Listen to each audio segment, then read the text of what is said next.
Hello all of you, welcome back to my channel. मैं आज आप लोगों के लिए लेकर आ चुकी हूँ एक कलेक्टिव रीडिंग जिसका टॉपिक रहने वाला है कि उनके ट्रू इंटेंशंस क्या हैं आपको लेकर। आपके जो पर्सन हैं, पार्टनर हैं, लव इंटरेस्ट हैं, उनके ट्रू इंटेंशंस क्या हैं, उनके इरादे क्या हैं आपके लिए, हम ये जानेंगे। रीडिंग जनरल है, कलेक्टिव है। हो सकता है कि आपकी सिचुएशन के साथ एक्यूरेटली रेजोनेट करे, हो सकता है सिर्फ कुछ परसेंट रेजोनेट करे। तो आपको ओपन माइंडेड होकर ये रीडिंग सुननी है, देखनी है। ये रीडिंग सभी ज़ोडिएक साइंस के लिए है, हर उम्र के व्यक्ति के लिए है, टाइमलेस है। आप जब भी इस वीडियो तक पहुँचेंगे, आप जब भी इस वीडियो को देख रहे हैं, यह आपके साथ तभी रेजोनेट करेगा, फिर चाहे आप इस वीडियो तक कितने भी समय बाद क्यों ना पहुँचे हों। ओके व्यूअर्स, चलिए रीडिंग स्टार्ट करते हैं without wasting any more time.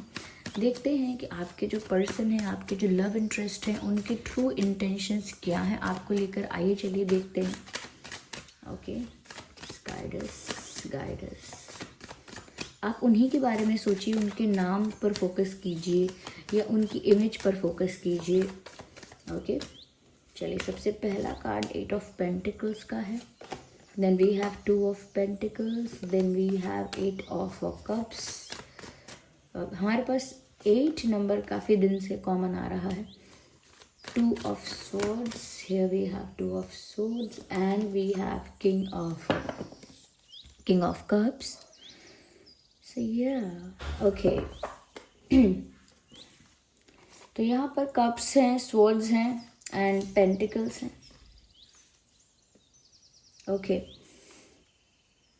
तो उनके ट्रू इंटेंशंस क्या हैं आपके लिए, आपके जो पर्सन हैं उनके ट्रू इंटेंशंस क्या हैं। देखिए, किंग ऑफ कप्स का कार्ड बहुत सारी चीज़ों को यहाँ पर क्लियर कर रहा है। अगर आपके मन में ऐसा डाउट था या आपके मन में ऐसा कन्फ्यूजन था कि ये जो पर्सन है, male female whoever they are, इनका जो प्यार है वो टेम्परेरी है, अट्रैक्शन बेस्ड है। अगर आपको लग रहा था कि ये सिर्फ और सिर्फ अट्रैक्शन है, ये इंसान इमोशनली आपके साथ कनेक्टेड नहीं है, ये एक इमोशनल अटैचमेंट की, जेन्युइन इमोशंस की यहाँ कमी है, अगर आपको ऐसा लग रहा था तो ऐसा नहीं है। और इनफैक्ट ऐसा लगता है कि इनके इमोशंस टेम्परेरी या सिर्फ अट्रैक्शन बेस्ड नहीं है। ऐसा लगता है कि ये इंसान जेन्युइनली आपसे प्यार करता है। इनके जो इरादे हैं, सबसे पहले तो यही बात है कि क्योंकि इनकी इमोशंस, इनकी फीलिंग्स प्योर हैं, जेन्युइन है, इसी से पता चलता है कि इनका इंटेंशन जो है वो आपके लिए नेगेटिव नहीं है, प्योर है। ये इंटेंशन आपके लिए जैसा भी है वो प्योर इंटेंशन है, उसमें कोई प्लानिंग, प्लॉटिंग, उसमें कोई मैनिपुलेशन या कोई माइंड गेम नहीं है। तो ये इंसान आपसे जेन्युइनली प्यार करते हैं। इनकी फीलिंग्स, इनके इमोशंस, इनकी जो भी आपके प्रति जो भी इनका विचार है, थिंकिंग है, वो सब प्योरिटी में है। कुछ भी ऐसा नहीं है जो बहुत टेम्परेरी, कैजुअल या बहुत टाइम पास चीज़ों को दर्शाए। ये इंसान आपके लिए सीरियस है, ये इंसान आपके लिए काफ़ी, मैं कहूँगी काफ़ी ज़्यादा सीरियस है इमोशनली, और आपको लेकर काफ़ी इमोशनल भी है ये पर्सन। कहीं ना कहीं व्यूअर्स, इनका इंटेंशन तो आपको अपना बनाने का ही है। फिर चाहे आपको अपना बनाने के लिए इनको एक्स्ट्रा एफर्ट लेने पड़ेंगे, अपनी लाइफ में एक्स्ट्रा चैलेंजेस फेस करने पड़ेंगे। Of course it's not easy for them also, क्योंकि इनकी लाइफ में भी बहुत स्ट्रगल है, इनकी लाइफ में भी बहुत हार्ड वर्क है। ऐसा लगता है कि ये इंसान अपने करियर पर और फाइनेंसेस पर भी बहुत मेहनत कर रहे हैं, और आपको पाने के लिए या आपके साथ यूनियन के लिए उनको सच में अपनी लाइफ में एक्स्ट्रा चैलेंजेस फेस करने पड़ेंगे and they are ready for it. तो वो टफ से टफ सिचुएशन को फेस करने के लिए रेडी हैं to get you in their life, आपको पाने के लिए। और ऐसा लग रहा है कि ये इंसान अपनी लाइफ में करेंटली अपने फाइनेंसेस पर बहुत मेहनत कर रहा है, अपने करियर पर बहुत मेहनत कर रहा है, और वो इस रिश्ते के लिए भी बहुत मेहनत करने के लिए तैयार है। तो जो इंसान आपको पाने के लिए बहुत मेहनत करने के लिए तैयार है, जो आपको पाने के लिए सारे चैलेंजेस फेस करने के लिए तैयार है, उसके इंटेंशंस आपको लेकर गलत हो भी नहीं सकते। ऐसा लग रहा है कि जैसे व्यूअर्स ये बहुत, क्योंकि यहाँ पे 2 ऑफ स्वॉर्ड्स भी है, 2 ऑफ पेंटिकल्स भी है, तो ऐसा लगता है कि ये इंसान स्टक हुए हैं, कंफ्यूज हुए हैं। और एक साथ ना, पहली बात तो ये कि इन्होंने ना एक साथ दो चीज़ों को बैलेंस करने की कोशिश की है, जैसे कि इनकी फैमिली, वर्क, इनका वर्क प्रेशर, या इनका स्ट्रगल, इनके फाइनेंसेस, और फिर इनकी लव लाइफ। तो ये दूसरी चीज़ें जो मैंने बोली, ये एक थर्ड पार्टी का रोल प्ले करती हैं। इसमें कोई पर्सन हो सकता है, नहीं भी हो सकता है थर्ड पार्टी में, लेकिन इन्होंने अपनी लव लाइफ को दूसरी चीज़ों के साथ बहुत ज़्यादा बैलेंस करने की कोशिश की, क्योंकि वो आपको भी नहीं छोड़ना चाहते और आपको नहीं छोड़ सकते। They can not afford to lose you.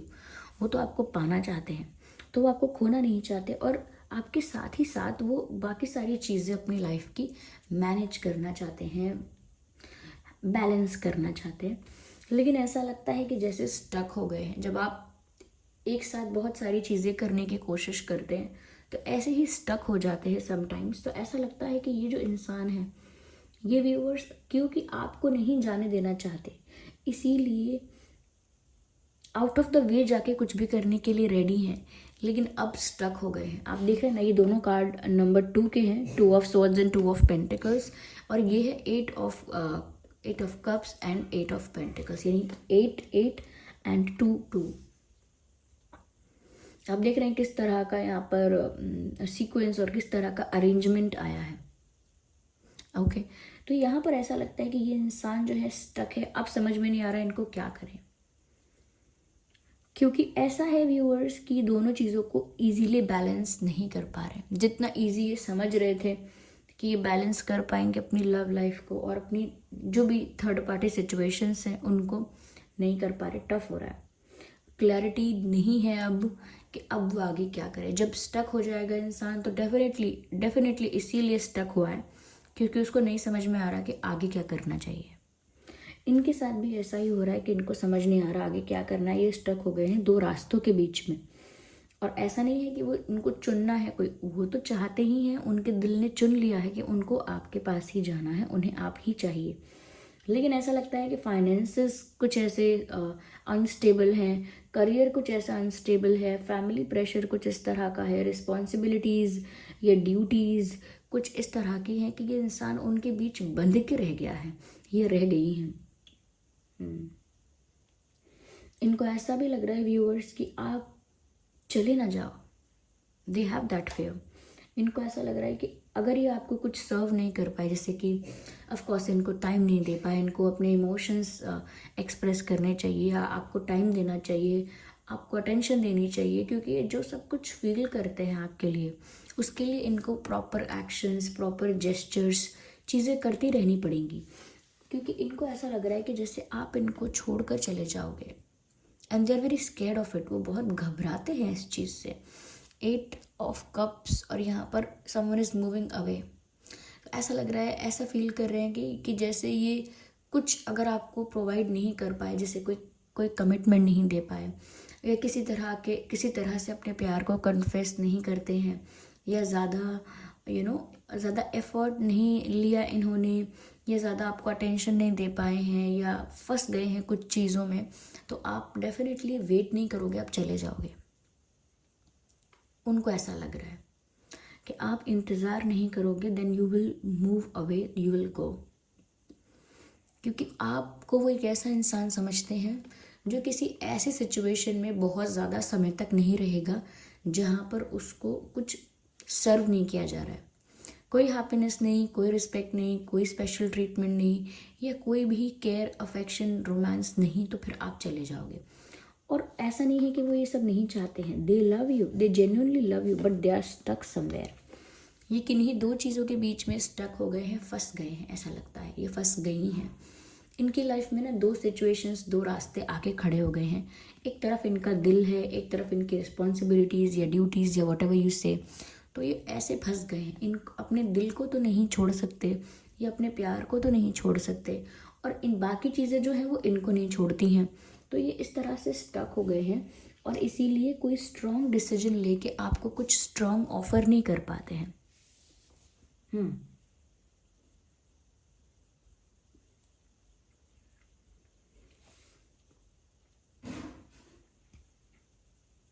इसीलिए कोई स्ट्रांग डिसीजन अभी तक नहीं लिया है। और जैसे यहाँ पर ब्लाइंड फोल्डेड हैं तो ऐसा लगता है कि क्यों इनको ना अब क्लैरिटी नहीं है, इनको आगे का प्लान नहीं पता, आगे का कुछ आइडिया नहीं है कि क्या करना चाहिए, उसी वजह से ये स्टक है। यहाँ पर ऐसा लगता है अभी भी बहुत कोशिश करते हैं ये कि बैलेंस करें। देखिए व्यूअर्स, इससे पता चलता है कि इस इंसान का जो इंटेंशन है ना वो तो आपको पाने का है, लेकिन इस इंसान की लाइफ सिचुएशंस बड़ी टफ है।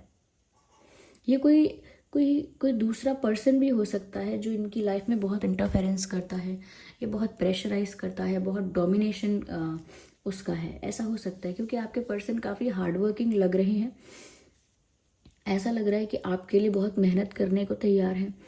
उनको चाहे कितना भी स्ट्रगल करना पड़ रहा है या कितना भी बैलेंस करनी पड़ रही हैं चीज़ें, लेकिन फिर भी वो आपको नहीं छोड़ना चाह रहे, आपको जाने नहीं दे सकते, ऐसा लग रहा है। They don't want you to go. यहाँ पर वाटर साइन है, एयर साइन है, अर्थ साइन है। वैसे तो ये रीडिंग सभी ज़ोडिएक साइंस के लिए है। व्यूअर्स, इनका मन तो ऐसा कर रहा है कि अगर आप जा रहे हैं तो ये आपको रोक लें, आपको अपने पास रखें हमेशा, लेकिन ये अभी स्टक हैं, कंफ्यूज नहीं हुए हैं, ये फंस चुके हैं। इनको समझ नहीं आ रहा कि आगे क्या करना चाहिए, क्योंकि ये इंसान अभी क्योंकि ऐसी सिचुएशंस में स्टक हैं कि आपको कुछ ऑफर नहीं कर पा रहे हैं, और वो आपको कुछ ऑफर नहीं कर पा रहे हैं, इस वजह से आप भी ना बहुत डिसअपॉइंट हो रहे हो, एंड दे नो दैट, उनको पता है ये कि आप भी डिसअपॉइंट हो रहे हो। चलिए हम थोड़ा और क्लैरिफाई करते हैं।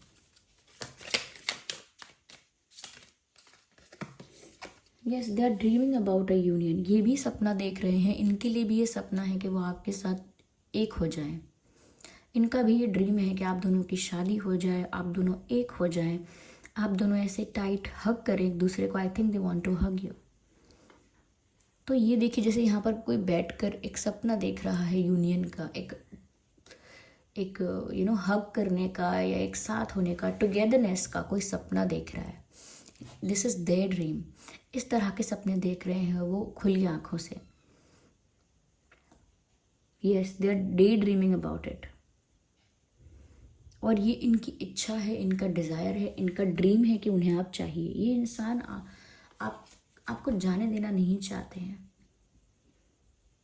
इनका इरादा है व्यूअर्स कि ये ऐसा कोई सल्यूशन निकालें या ऐसा कुछ रास्ता निकल आए कि जिससे ये स्टक सिचुएशन से बाहर आए और आप भी इनको मिल जाओ।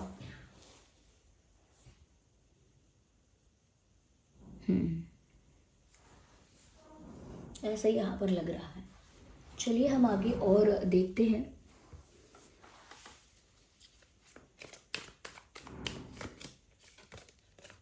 मुझे लग रहा है इनको नहीं पता आगे क्या होगा, इनके लिए कोई प्लान नहीं है इनके पास, सब कुछ बहुत अनप्रिडिक्टेबल है। They don't have any idea कि क्या करें। और इनकी लाइफ ना बहुत एडवेंचरस चल रही है इस वक्त, बहुत रोलर कोस्टर राइड की तरह है। अप्स एंड डाउन्स और fluctuations, changes, sudden changes, unexpected situations. तो इनकी लाइफ ऐसी रोलर कोस्टर राइड की तरह है जिसमें एडवेंचर बहुत है और कुछ भी प्लान के हिसाब से नहीं हो रहा, कुछ भी अपने अकॉर्डिंग नहीं हो रहा, सब कुछ बहुत अनप्रिडिक्टेबल हो रहा है, जिसमें ये कुछ नहीं कर सकते। They are just looking at it, वो सिर्फ इसको देख रहे हैं। They are helpless. ऐसा लगता है कि ये समझ लीजिए व्यूवर्स कि आप इनकी लाइफ सिचुएशंस की वजह से इनके प्यार को जज मत कीजिए। मैं इतना ही कहूँगी कि इनकी लाइफ सिचुएशंस की वजह से इनकी फीलिंग्स को जज मत कीजिए, क्योंकि ये इंसान ना हो सकता है अपने फाइनेंसेस में भी फंसा हुआ है। यस, ये इंसान फाइनेंसेस में भी फंसा हुआ है ऐसा लगता है, और ये बहुत दुखी है इस बात से कि आप भी चले जाएंगे तो कैसे। ट्रस्ट का कार्ड है व्यूअर्स यहाँ पर, आप इन पर भरोसा कर सकते हैं। ये इंसान आपका दिल तोड़ने के लिए या आपको चीट करने के लिए नहीं आए हैं, ये नहीं आई हैं। You can trust this person. अगर बात है, अगर आपको चीटिंग का डर लग रहा है या किसी मैनिपुलेशन का या आई डोंट नो ऐसा कोई फियर है आपको, अगर डाउट है तो आप विश्वास कर सकते हैं इनका। Okay, you can trust this person. क्योंकि यहाँ ट्रस्ट नहीं कर पा रहे हैं शायद आपको लग रहा है ये इंसान कमिट नहीं कर रहे हैं, या कोई एफर्ट नहीं ले रहे हैं, या कोई स्ट्रॉन्ग डिसीजन नहीं ले रहे हैं, पर ये अपनी लाइफ सिचुएशंस में स्टक हो गए हैं। आई थिंक इनकी फाइनेंसेस अभी स्टेबल नहीं है, ये भी हो सकता है, या फिर ये हो सकता है कि थर्ड पार्टी सिचुएशन की वजह से अब ये फंस गए। अब तक तो बैलेंस कर रहे थे थर्ड पार्टी में और आप में, और अब फंस गए, और थर्ड पार्टी कोई पर्सन नहीं है, कोई इनका लव इंटरेस्ट नहीं है, थर्ड पार्टी इनके लिए प्रेशर है, थर्ड पार्टी इनके लिए इनके फाइनेंसेस, करियर, फैमिली और भी किसी टाइप का प्रेशर हो सकता है। यस, यहाँ पर इम्पॉर्टेंट डेट्स और नंबर्स हैं 8, 18, 28, 2, 12, 22, 4, 14, 24 and 6, 16, 26, 1, 11, 21, 31। ये कुछ मुझे इम्पॉर्टेंट डेट्स या नंबर्स लग रहे हैं। साथ ही साथ व्यूअर्स नंबर 2 और नंबर 8 बहुत इम्पॉर्टेंट है, और 8 और 2 10 भी होता है विच इज़ कंप्लीशन। तो ओवरऑल जो क्वेश्चन है हमारा कि उनका ट्रू इंटेंशन क्या है, व्यूअर्स उनका ट्रू इंटेंशन कंप्लीशन है। Number 10 is all about completion, they want this completion with you. वो आपके साथ यूनियन चाहते हैं, आपके साथ एक होना चाहते हैं, ये है उनका इरादा। इस पर्सन की सिचुएशंस की वजह से इनको मिसअंडरस्टूड ना किया जाए, ऐसा लग रहा है। Yes, so this was the reading. I hope ये रीडिंग आपके लिए हेल्पफुल और रिलेटेबल रही है। इस रीडिंग ने अगर थोड़ा भी आपको गाइड किया है, वीडियो को लाइक करें, कमेंट करके बताएं कितने % रेजोनेट करती है, कितने % रिलेट करती है। और अगर आप नए हैं सब्सक्राइब करें, बेल आइकन को प्रेस करना ना भूलें। चलिए मिलते हैं अगली रीडिंग में, तब तक के लिए बाय बाय फैमिली।